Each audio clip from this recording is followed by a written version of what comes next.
Papo com Propriedade de hoje, a relação entre PI e inovação. Rafa Nascimento, bem-vindo ao Papo com Propriedade. Mais um episódio que a gente vai ter um papo legal sobre PI e sobre questões nacionais relacionadas ao tema, né? Bem-vindo. É isso aí, Leandro. Muito obrigado mais uma vez aí pelo convite. Vamos conversar de propriedade intelectual. Rafa, hoje o tema é PI e inovação, uma relação que todo mundo reconhece, mas quase ninguém sabe fazer direito, né? A verdade é essa. Infelizmente, é o que a gente mais assiste, né? Acho que veio uma onda muito grande de inovação, as empresas se alertaram para isso, só que elas estão deixando de lado um tema muito importante, que é a propriedade intelectual. Explica pra gente um pouquinho, Rafa. Primeiro, antes de mais nada, antes da relação entre essas duas coisas, o que seria de fato uma empresa inovadora? O que, digamos, diferencia uma empresa inovadora de uma empresa qualquer que não está vinculada com esse tipo de temática?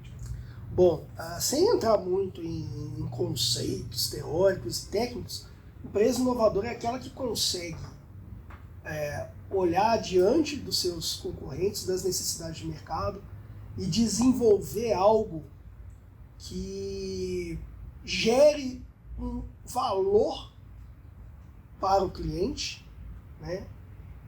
Ou que crie ali um novo mecanismo de mercado. Então, um novo produto, um produto melhor, que tem ali algo mais tecnológico, um incremento de item.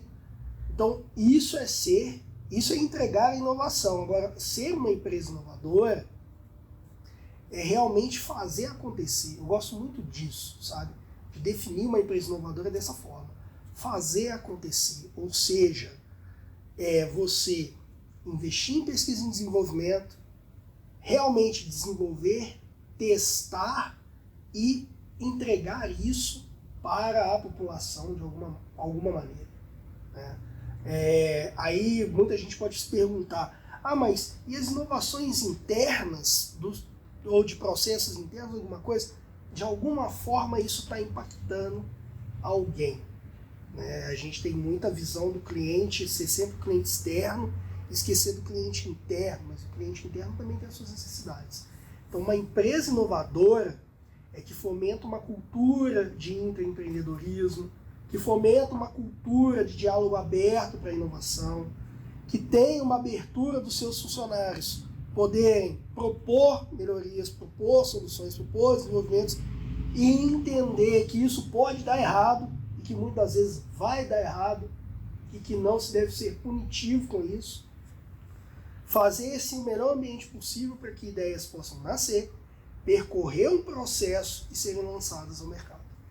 Então, pensando nessa perspectiva mais cultural, ou seja, é um projeto, é um programa amplo que cobre, se não toda a empresa, muitas áreas da empresa.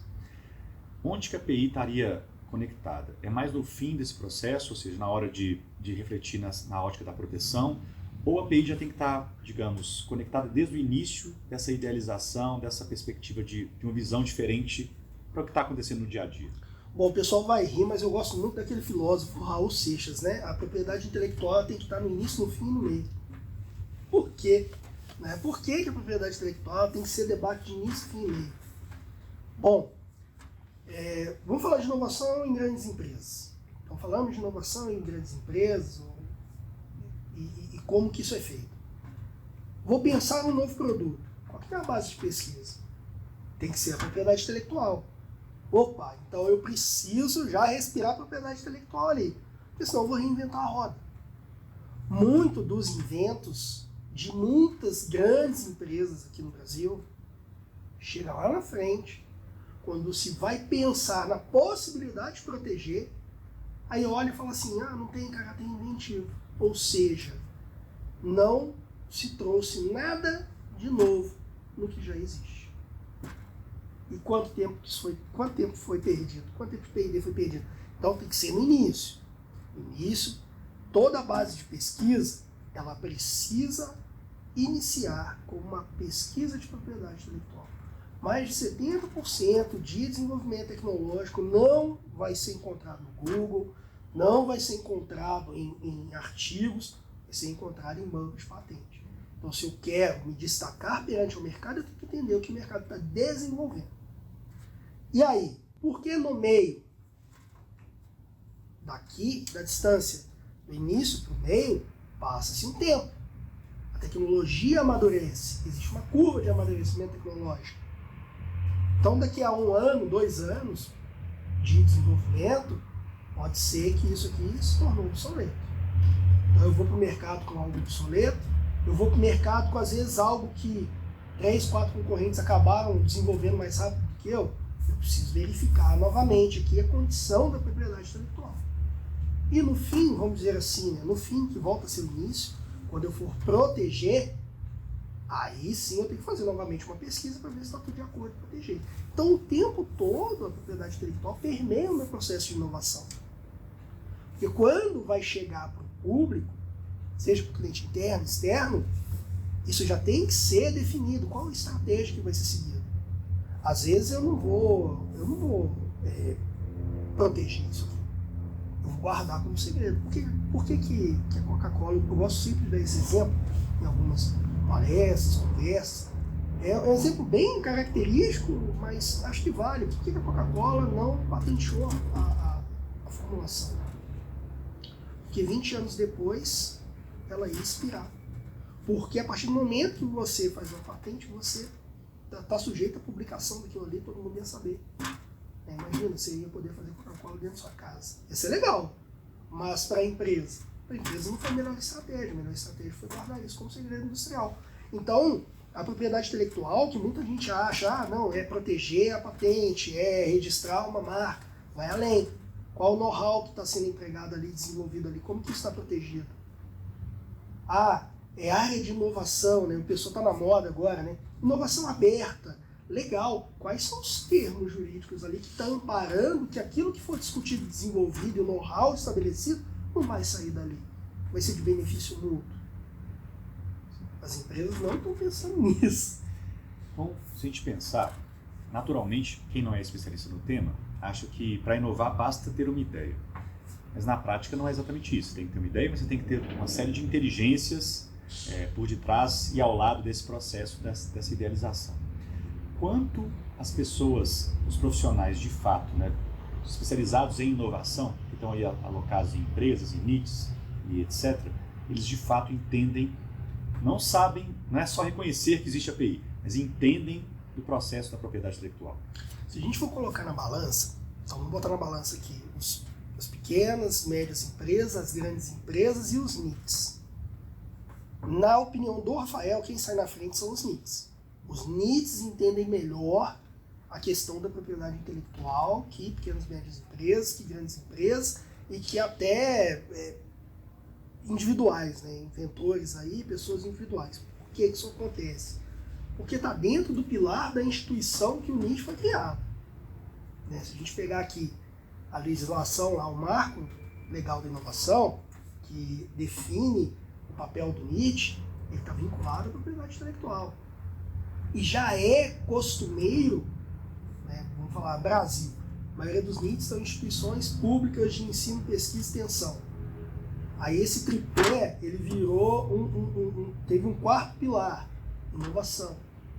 Então o que se discute ali dentro é, para eu seguir o meu processo de inovação, eu tenho que ter um momento que eu vou verificar aquele tipo de propriedade intelectual. Então esse amadurecimento do NIT já é maior. Quando a gente vai para a empresa, essa discussão ela é tida por poucos.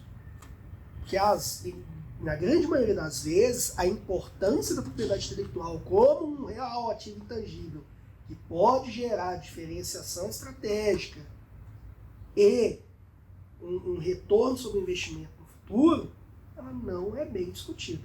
Então a questão da maturidade, quando eu trago aqui para grandes empresas, pequenas empresas, isso cai. Às vezes, a pequena empresa, o foco é na marca, mas também tem gestão estratégica da marca. Quais são as classes que eu vou proteger? Como que eu vou proteger essa minha marca estrategicamente? Olha o movimento que o Mark Zuckerberg está fazendo com a Meta. Hoje é notícia no mundo inteiro. Ele está buscando marcas que têm o nome Meta e está fazendo acordo exatamente para assumir a propriedade dessa marca em algum lugar. Então, se você tem isso, essa visão estratégica, você tem que cuidar. Mesma coisa vale também para patente para grandes empresas. Então, o amadurecimento se faz necessário com as empresas, e apesar dos NITs terem esse conhecimento, eles também precisam amadurecer, principalmente na vertente do que a gente chama de transferência de tecnologia. Recorrentemente, o ILUP apoia NITs a amadurecerem de fato, né? Os profissionais da área entenderem um pouquinho de PI, conseguirem eventualmente entender um pouco do processo de valoração, precificação dos seus inventos, dos suas patentes, etc, etc, etc. Mas nessa perspectiva, se tiver nessa lógica que você comentou, né, que NITs tendem a ser um pouco mais maduros do que empresas, e em especial pequenas empresas, startups, etc. Então, pequenas empresas, grandes empresas, não importa o porte, precisam começar a desenvolver, seja internamente, né, com uma área interna, seja uma parceria com uma empresa terceira, essa inteligência, certo? Sim, é importante. Eu diria que é imprescindível. A discussão da propriedade intelectual dentro de empresa de qualquer porte, ela precisa ser discutida no início do projeto. E essa discussão, ela traz junto dessas empresas os escritórios de propriedade intelectual também. Porque nem sempre a empresa tem o know-how de fazer uma busca. Nem sempre a empresa tem o know-how de entender uma estratégia marcária, de entender a tramitação internacional de patente. Nem sempre a empresa tem isso. É importante também trazer esse outro elemento aqui para trabalhar junto. E o ILUP, aí pega esses 3 elementos aqui, a gente ajuda os 3, seja o software, seja como você colocou na questão da valoração e precificação de ativo.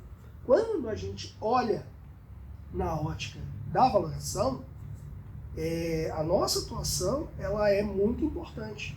Não é puxando sardinha não, mas é porque é importante valorar o ativo. Você tem que olhar para o seu portfólio. Hoje, o que as empresas fazem? Elas olham para o portfólio e falam assim, me custa tanto. Elas precisam olhar para o portfólio e falar assim, a minha oportunidade é tanto. A minha oportunidade de mercado é tanto. A minha oportunidade de licenciamento é tanto. Isso aqui pode me trazer tanto. Existe... E até a estratégia de negócio também, né?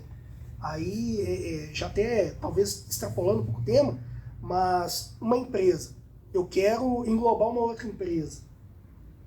Mas quais são os ativos que tem ali? Quanto que aquilo ali vale? Quanto que eu vou botar a mão? Então, tudo isso tem que ser discutido e a gente consegue ajudar, seja na consultoria, seja na questão do software também.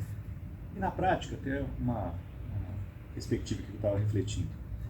Para determinados tipos de empresa, muito pelo porte também que ela tem, nem faz sentido criar uma área específica de PI, pelo menos tão robusta quanto seria necessário internamente, né?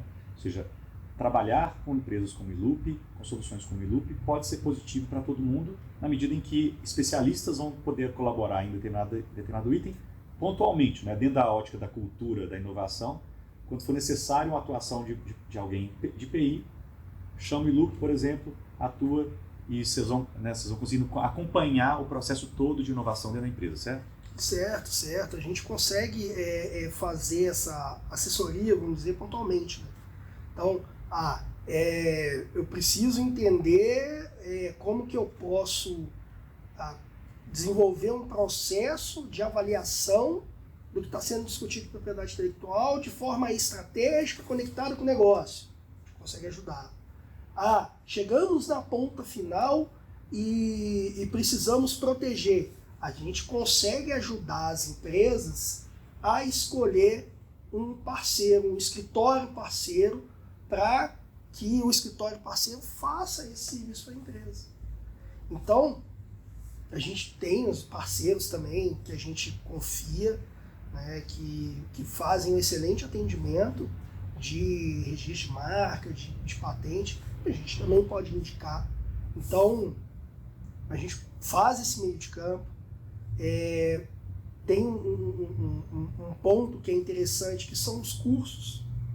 Então, tem isso também. A gente oferece curso, pode ser em company, pode ser na nossa plataforma de EAD, para a pessoa entender como que ele funciona. A gente consegue formatar também. Eu tenho dificuldade de conectar o meu processo de inovação, o processo de propriedade intelectual, quanto que eu vou definir a estratégia, que tipo de proteção é melhor. A gente consegue formatar ali não só ajuda dentro da assessoria e consultoria, mas consegue formatar um curso, entregar um material legal ali. Perfeito. Rafa, qual que seria a sua última dica, digamos assim, para uma empresa que quer começar, de fato, a equilibrar, né, conectar o elemento inovação e PI?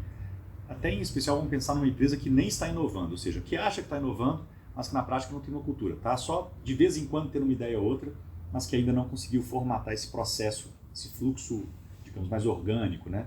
Para de fato o tempo inteiro estar buscando essa diferenciação e protegendo, cuidando dessa diferenciação. É olhar com carinho para a propriedade intelectual, não só na propriedade como o elemento, mas a gestão estratégica. É entender, desde quando entra um funcionário, qual que é o papel dele no desenvolvimento de propriedade intelectual dentro da empresa. Como que se conecta com a estratégia da empresa lá em cima. Tomar conta disso, gerenciar isso, seja por meio de um software, que é o melhor caminho.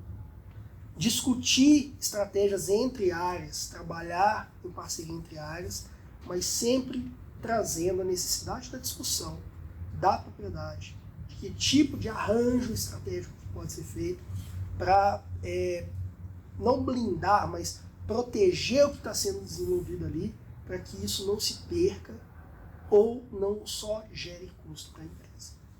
Maravilha. Rafa, se alguém tem propriedade para participar e falar sobre isso, é você. Obrigado pelo papo com propriedade aqui hoje, inovação e PI, e até a próxima oportunidade. Que agradeço, é um tema que eu sempre gosto de falar, então está aberto aí para a turma comentar também e dar opinião. Muito obrigado pelo convite, Leandro.